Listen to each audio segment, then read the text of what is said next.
A young monk caught a snake and tied a stone to it. He then threw the snake to the ground and kicked it several times, watching it crawl in agony. He then picked up a frog and did the same thing. The stone was too heavy, and the frog could only struggle to jump forward. The young monk found this quite amusing. His master saw everything but said nothing. Instead, he picked up a large stone and left silently. That night, while the young monk was asleep, the master quietly tied the heavy stone to his back. The next morning, the boy struggled to get up. He begged his master to remove the stone, but the master told him to stand and walk. The young monk could barely move. Realizing his mistake, he confessed. The master said he must go to the river and rescue all the animals he had harmed. So the little monk boarded the boat and prepared to rescue the animals. The master was observing him. The young monk stumbled to the river, with the stone still tied to him. He searched the water anxiously. Luckily, the frog was still alive. He untied the stone and released it, but the snake was already dead. The little monk couldn't accept it and burst into tears. His master believed he had learned his lesson and removed the stone from his back. Years passed, and the young monk grew up. One day, a girl arrived at the temple.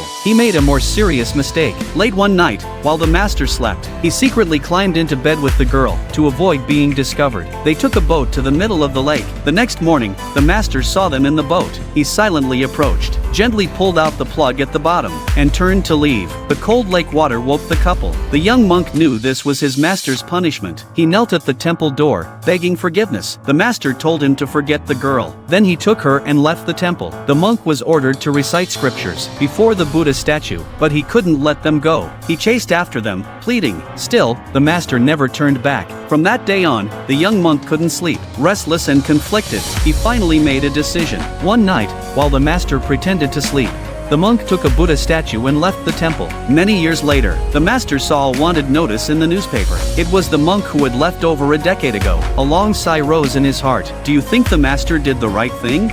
Leave your thoughts.